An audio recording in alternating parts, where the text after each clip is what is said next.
ہنسی مذاق میں کہتے ہیں نا، کوئی آ گیا تو کہتے ہیں یہ دیکھو ایسا لگتا ہے کہ جیسے موت کا فرشتہ آ گیا. تو بزرگوں نے فقہا نے لکھا یہ قریب الکفر ہے، یہ جملہ بڑا سخت ہے اس طرح کے. بلکہ میرا ایک مشورہ ہے آپ کو کہ ہنسی مذاق میں کبھی دینی معاملے کو لایا نہ کرے. کچھ لوگ ہنسی مذاق میں دینی معاملے کو لاتے ہیں تو ہو سکتا ہے کہ ان کی زبان سے کوئی ایسا کلمہ نکل جائے کہ جو کلمہ کفریہ ہو اور ایمان کا طوطا اڑ جائے، ہمیں پتہ بھی نہ چلے. بہت نازک چیز ہے ایمان. صوفیہ فرماتے بال جس طرح آٹے سے نکل جاتا ہے پتہ نہیں چلتا، اسی طرح سے ایمان چلا جاتا ہے، انسان کو خبر نہیں ہوتی. ہمارے امام اہل سنت سید اعلیٰ حضرت علیہ رحمہ بیان فرماتے تھے کہ اسی لیے لوگوں کو چاہیے کہ ہر وقت تجدید ایمان کرتے رہیں، اور اگر ہر وقت نہیں کر سکتے تو کم سے کم سوتے وقت تجدید ایمان کر کے سوئیں. یعنی اس نیت سے کلمہ پڑھنے کے اللہ نہ کرے کہیں جو ہے وہ زبان سے کوئی کلمہ کفریہ نکلا ہو تو میں تجدید ایمان کرتا ہوں، پتہ ہی نہیں چلتا ہے.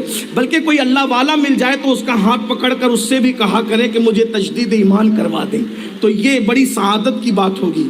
اپنے ایمان کے معاملے میں بہت زیادہ اپنے آپ پر اعتماد کرنے کی ضرورت نہیں ہے.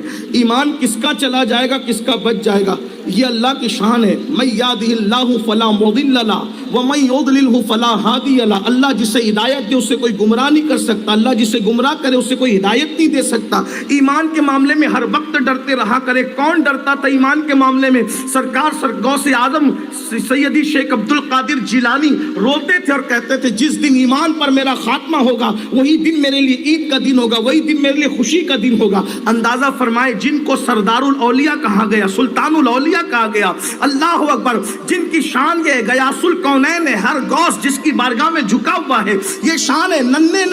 ننھی سی عمر میں فرشتے مدرسے تک جس کو پہنچانے کے لیے جائیں وہ کہے کہ ایمان پہ خاتمہ. فرمایا جو ایمان پر خاتمے کی فکر نہیں کرتا، ڈر ہے مرے گا تو کافر ہو کر کے مرے گا. اس لیے ہر وقت ایمان. اور یہ بھی حدیث پاک میں کہ جب تم سونے لگتے ہو تو ایک شیطان اور ایک فرشتہ تمہارے پاس آتا ہے، وہ بھی فرشتہ، اور شیطان کہتا ہے کہ ایسی بات پر تیری نیند شروع ہو کہ تو گندگی کر، جرم کر اور گناہ کر تاکہ میں رات بھر تیرے ساتھ رہوں. فرشتہ کہتا ہے نہیں، ایسی بات پر تیری نیند شروع ہو کہ تو اللہ کا ذکر کرے تاکہ رات بھر میں تیری حفاظت کروں.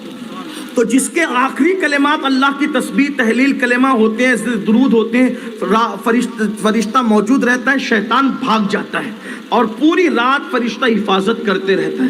اور جو لوگ آخری بات گناہ کرتے ہیں، جیسے کہ لوگ دیکھتے دیکھتے زنا کی فلمیں سو جاتے ہیں، لا الہ الا اللہ. اسی طریقے سے کچھ لوگ ایسے بھی ہیں معاذ اللہ جو گناہ کرتے کرتے گالی دیتے دیتے خدا جانے کیا کیا کرتے، تو فرشتہ نہیں ہوتا ان کے ساتھ، شیطان ان کے ساتھ رات گزار رہا ہوتا ہے. کچھ لوگ کہتے ہیں مجھے ڈراؤنے خواب آتے ہیں. ذرا دیکھ تو سوتا کیا کر کے، ذرا غور تو کیجیے. ہمارے مسائل کا حل دین میں ہے. سب مسئلے حل ہو جائے اگر ہم دیندار، پیور دیندار بن جائیں، چولے والے نہیں بلکہ دل. التقوی ہاں ہونا، یہاں دین یہاں ہے، تقوی یہاں ہے، پرہیزگاری یہاں ہے، خشیت یہاں ہے. ہم نے لباس خوبصورت کر لی، ہمارے دل خوبصورت کب ہوں گے؟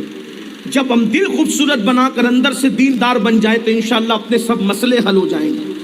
تو جبریل علیہ السلام، میکائیل علیہ السلام، حضرت اسرائیل علیہ السلام، حضرت اسرافیل علیہ السلام، مختصر ان کا تعارف کراتا ہوں. یہ جبریل علیہ السلام کا اصل نام عبداللہ ہے، ان کو جبریل کہتے ہیں، عبداللہ ان کا اصل نام عبداللہ ہے. جبریل ان کو کہا جاتا ہے.